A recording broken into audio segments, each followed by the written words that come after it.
Assalamualaikum warahmatullahi wabarakatuh. Waalaikumsalam. Alhamdulillah wa syukurillah. Bersyukur kita dengan ucapan Alhamdulillah.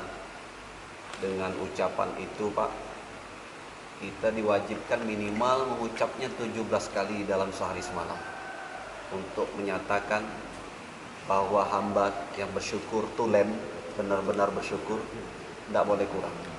Karena tiap kali kita baca Fatihah, zuhur 4 kali, asar 4 kali, maghrib 3 kali, isya 4, subuh 2, kita memang diwajibkan. Kalau kurang dari 17 kali, nah itu kurang tanda syukurnya kepada Allah. Kemudian kita juga bersolawat ke haribaan Nabi besar Muhammad Sallallahu Alaihi Wasallam. Bahkan ada ulama mengatakan orang yang lupa bersolawat itu kebanyakan orang yang lupa jalan ke surga, Pak. Karena dengan risalah yang dibawa oleh Rasulullah Sallallahu Alaihi Wasallam, kita hari ini tidak tuli, tidak buta dari petunjuknya Allah Subhanahu Wa Taala. Bapak-bapak jamaah Masjid Al-Ikhlas rahimakumullah, ngopi atau ngobrol perkara iman ini saya bawa ada cerita sedikit Pak. Di zaman Nabi Sulaiman alaihissalam. Nah, ini mungkin kalau kita dengar nama Nabi Sulaiman pada tahu semua Pak. Nabi Sulaiman itu kerajaannya sangat luas, sangat besar, dan kekayaannya belum tiada tanding hari ini Pak ya. Ada yang menarik Pak, kisah di zaman Nabi Sulaiman. Ada seorang perempuan. Perempuan ini dia ini sehari-hari menjual benang atau kain Pak. Jadi benang yang dipintal dijual ke pasar. Setiap hari benang itu kalau laku 3 dirham Pak. 1 dirham dia sedekah, 1 dirham dijadikan modal untuk benang lagi jualan besok, 1 dirhamnya dia gunakan kebutuhan sehari-hari di rumah. Ini menariknya, kalau di zaman Nabi 1 dinar itu setara dengan seekor kambing.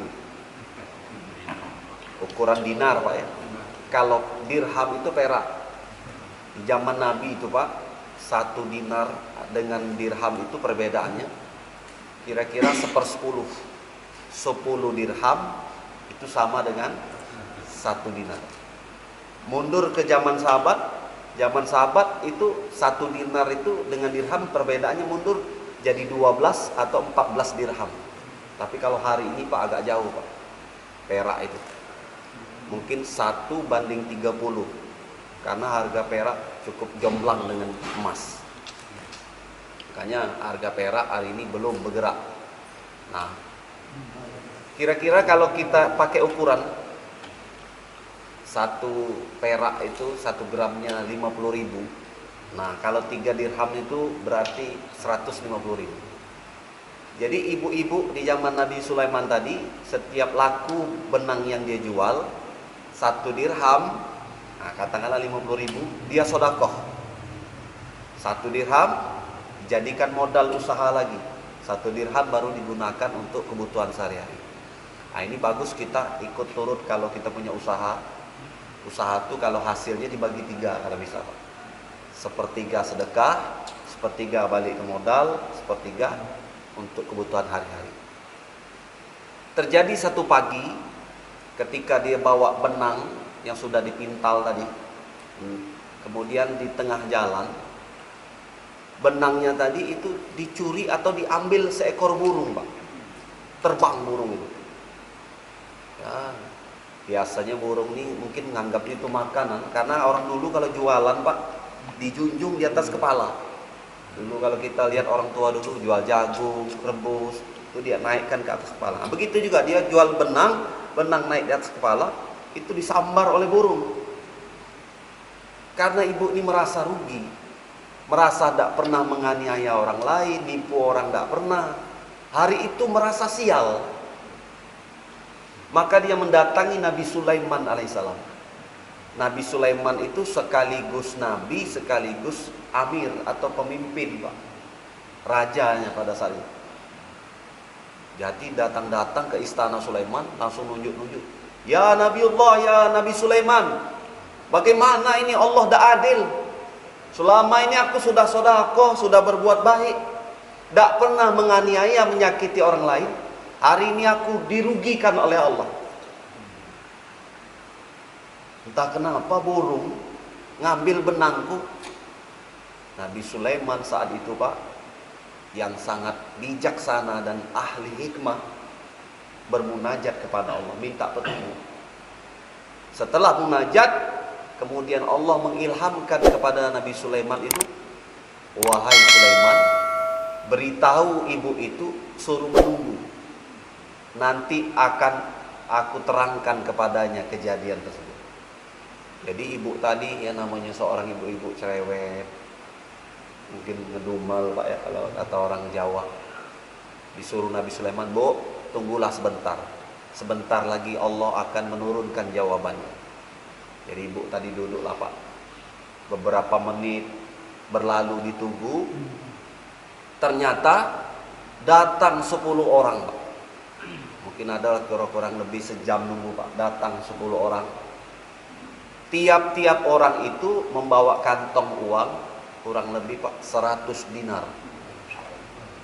Jadi kalau tadi saya ukur 1 dinar seekor kambing, 100 dinar tuh anggap besi ke orang bawa 100 kambing.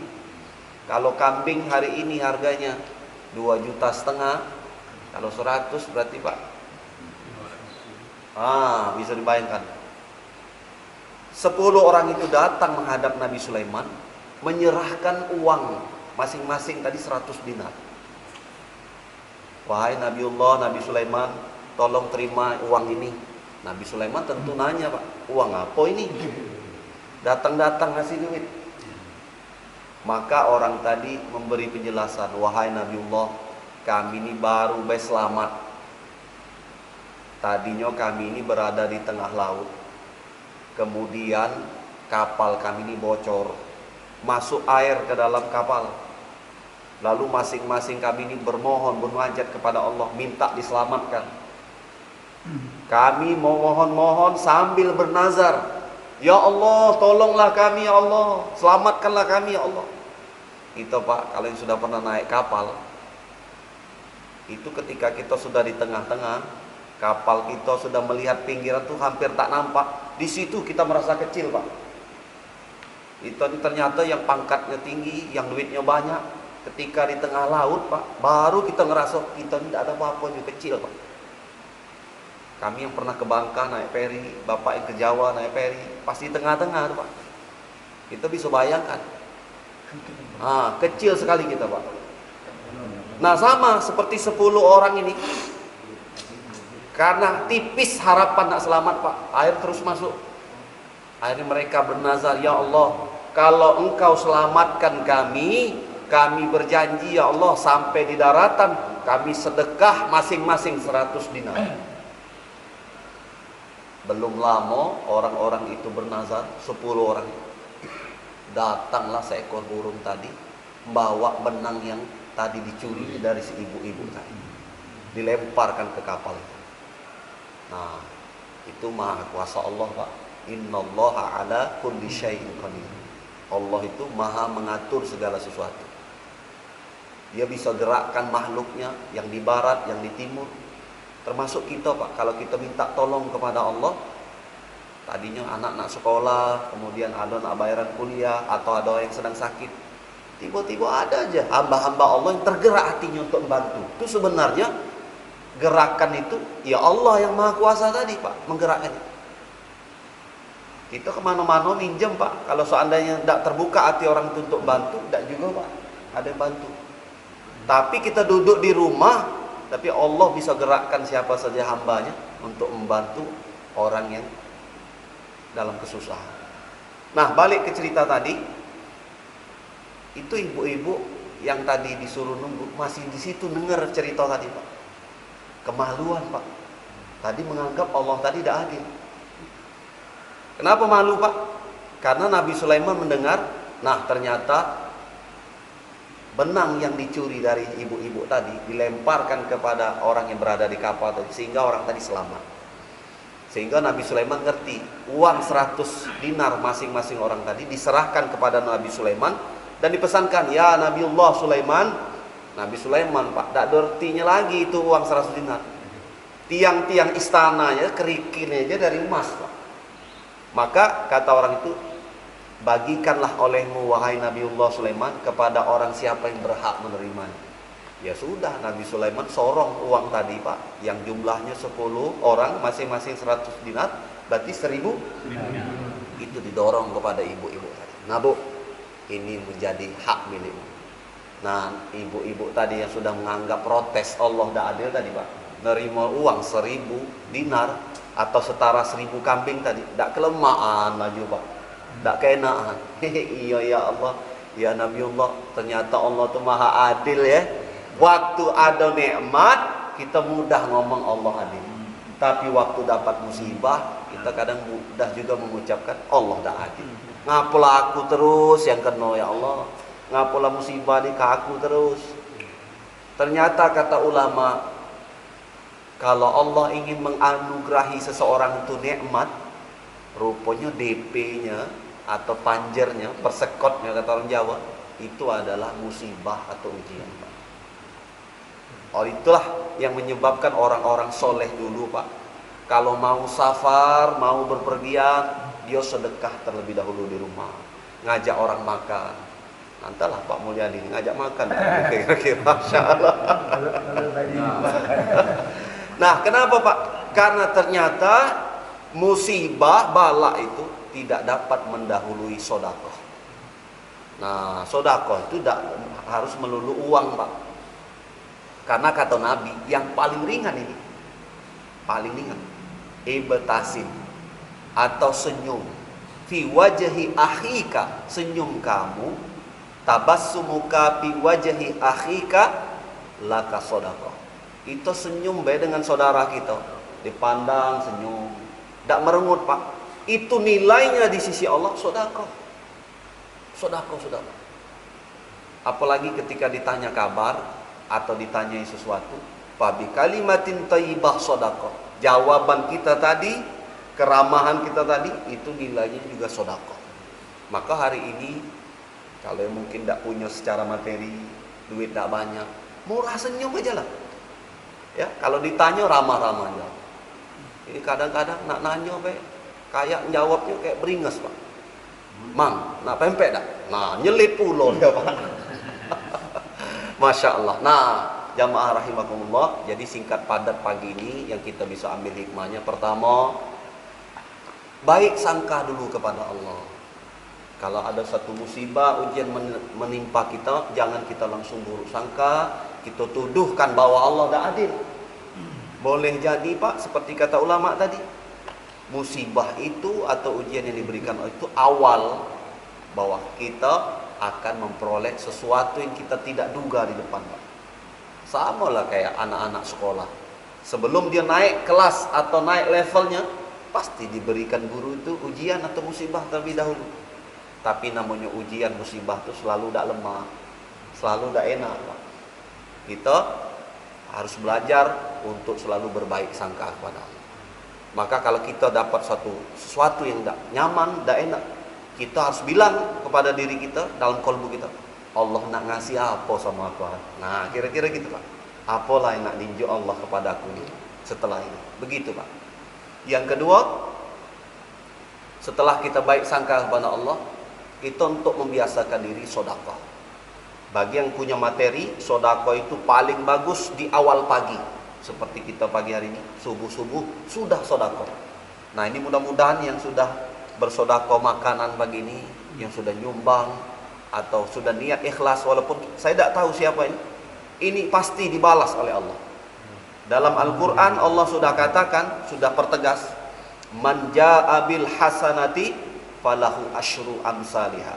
Satu perbuatan baik yang kita lakukan itu dibalas Allah 10 kali. Tapi kalau dalam Al-Baqarah itu disebutkan bisa berlipat ganda sampai hitungannya tidak bisa terbilang lagi Pak. Sesuka hati Allah, semaunya Allah, bisa 700 kali lipat. Makanya jangan heran Pak kalau orang terdengar, nah kaya mendadak. Kaya mendadak bagi orang sodako itu ajib Pak, memang bagus. Tapi belum ada Pak sejarahnya kalau orang yang melakukan haram-haram maksiat itu kaya mendadak, tidak ada Pak. Tapi kalau sodako itu memungkinkan, punya potensi untuk kaya mendadak. Maka bersedekahlah, jangan nunggu kaya, tapi kita bersedekah agar menjadi kaya. Insya Allah Pak ya. Nah demikianlah barangkali tausiah singkat kita pagi hari ini. Nasihat ini berguna untuk diri saya sendiri dan kita semua.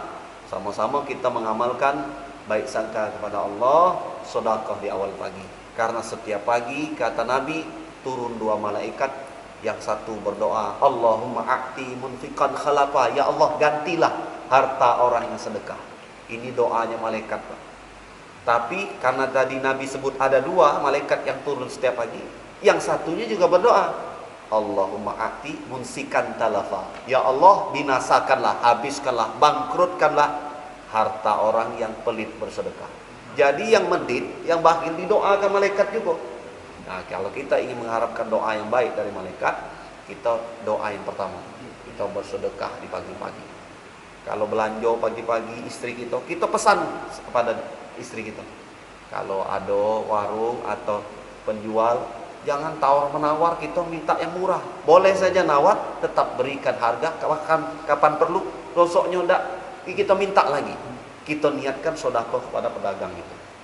Nah, karena kita lah pagi-pagi. Ini nawar sayur 3, nak minta murah Pak. Sosok kurang dikit, duitnya lusuh dikit, istri kita nak marah. Ini ciri-ciri daripada orang bakhil, orang pelit. Kalau belanja jeruk Pak, atau belanja duku, buah-buahan, itu barang yang ditimbang kadang-kadang masih ngambil lagi di luar yang diikat, cicip ini ya. Nah ini ciri-ciri orang pelit Pak. Jadi kalau kita mau cicip yang sudah ditimbang tadi kalau bisa Pak. Demikianlah, mudah-mudahan bermanfaat. Billahi taufiq wal hidayah wal hinayah. Assalamualaikum warahmatullahi wabarakatuh. Waalaikumsalam. Silakan. Baik.